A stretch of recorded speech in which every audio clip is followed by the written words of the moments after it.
There being 28 ayes and no votes, Senate Bill 1 has passed in the honor of the 27.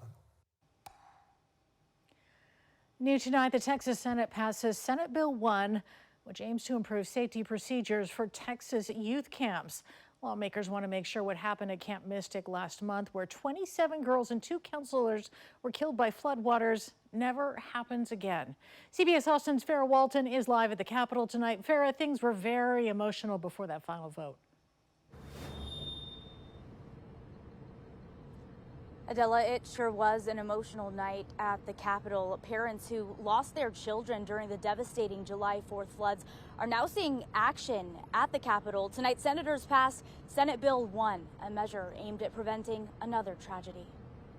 Mary Grace Baker Beaumont. It's been an emotional night as the parents of children who died in flooding at Camp Mystic July 4th gathered in the Texas Senate as lawmakers took up flood legislation. So to the parents, I say this: we grieve with you, we honor them with this work. Senator Cesar Blanco says that's the grief carried every day by the families who lost their child. The parents testified before lawmakers Wednesday before they advanced SB 1 out of committee. My daughter was stolen from us. Seal's life ended not because of an unavoidable act of nature, but because of preventable failures. When senators convened Thursday night, it was the first and ultimately only bill they took up. All camps, youth camps and non-youth camps, will have a requirement that they have an active, drilled, prepared, distributed evacuation plan. The bill will invest around $200 million in youth camp safety improvements statewide. That includes adding warning systems along rivers, equipping camps with radios to receive severe weather alerts, and moving cabins in flood-prone areas to higher ground.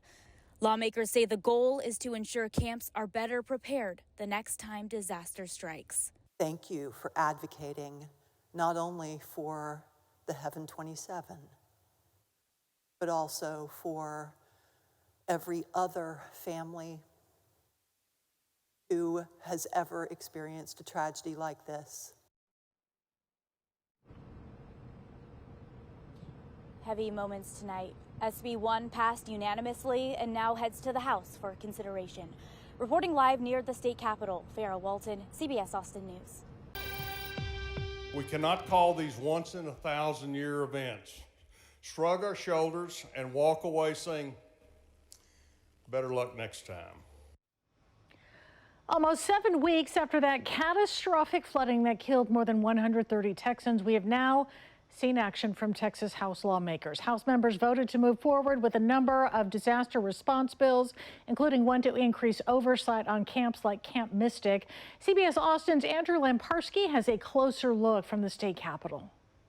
Today was a very different day than what we saw yesterday in the House during a vote on redistricting. Today there was a heaviness as parents who lost children in the July floods watched from the gallery. Molly DeWitt.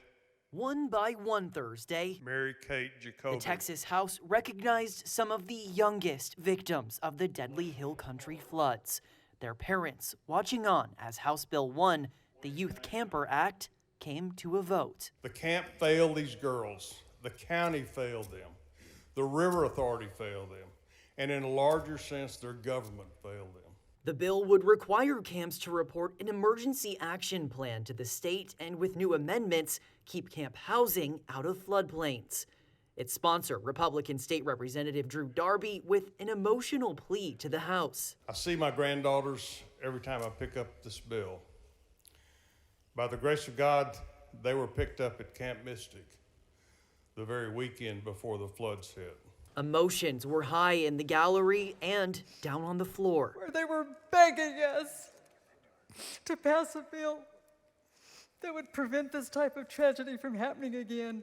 It comes just one day after a contentious vote to redistrict the Texas congressional map to benefit Republicans.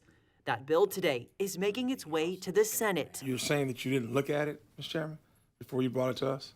I learned about it probably when you did on Monday. Thursday, House Bill 1 was a rare moment of unity, passing 135 to 1. Also passed out of the chamber today, 5 other bills relating to flooding, from the creation of a state council to improve communication between agencies to funding for equipment and relief. Lawmakers reflecting on those lost this summer. Margaret Sheedy. And those they hope to save. If this effort saves even one child, one little boy, one little girl, that's worth it to me. Now, this isn't necessarily the end of the House response to flood relief. Tomorrow morning, the Committee on Disaster Preparedness and Flooding is meeting to take a look at more bills. Reporting from the Texas State Capitol, Andrew Lamparski, CBS Austin News. Soon, Chris, families meantime in the Hill Country now getting some much needed aid to help them rebuild after last month's flooding. $40 million will be given out to those who suffered from home loss or damage. Governor Greg Abbott made the announcement in Kerrville this afternoon. News 4 San Antonio's Phil Sterling is in Kerrville talking with victims who lost everything about how this financial lifeline will help them rebuild. While the Guadalupe River looks peaceful today, on July 4th, it took lives and swept up everything people owned in its powerful currents. While lives can't be replaced, today's announcement by the Community Foundation of the Texas Hill Country is designed to help some of those who lost everything. And it's on power, but the power was out in the house. James Trollinger and Brenda Espinoza lost their home in the 4th of July flooding. Within 10 minutes, we watched the whole house go underwater. With no place to live, they welcomed the work of Katie Culver, the co-owner of Kerrville Design and Build. She went out and she got donations and worked with the foundation, and that's how we're here today, because she was knocking on doors to get things done. Now Culver and other community leaders sit with Governor Greg Abbott and Austin Dixon, CEO of the Community Foundation. I see no reason whatsoever why all of the residents who lost a permanent residence in this region are not only going to be able to have that permanent residence fully rebuilt, but rebuilt at record speed.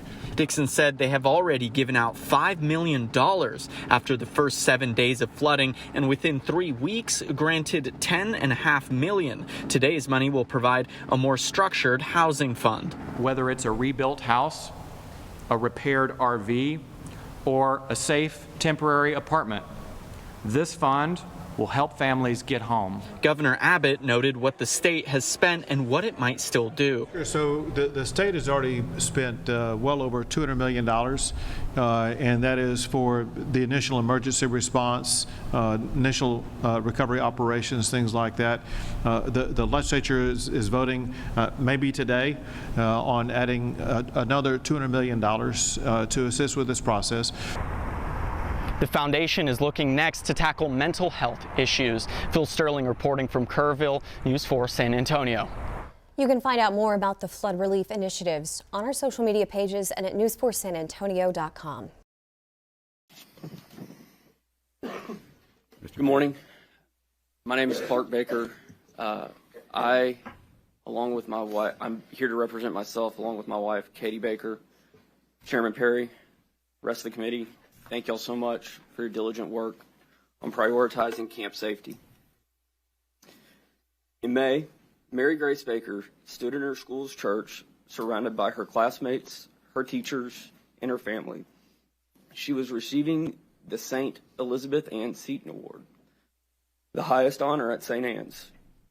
It was a celebration of her character and the kindness and joy she brought to everyone around her. We all gathered there to honor the way she lived her life, her faith, and touched our lives. And if we closed our eyes tight, we could almost imagine a world where that beautiful ceremony was just the first page of a lifelong story. But reality had other plans.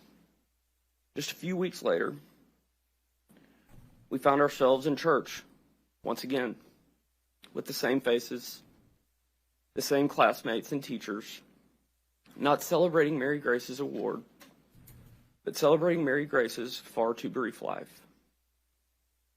As I mentioned earlier, my name is Clark Baker. I am Mary Grace's father, and I'm here to make sure that nobody has to experience what I have over the last 6 weeks. My birthday is July 1st. The picture you are seeing was my last living memory of my daughter.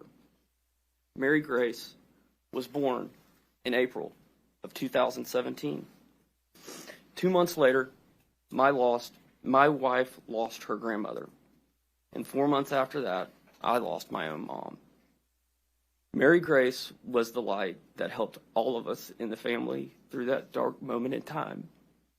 And shine she did.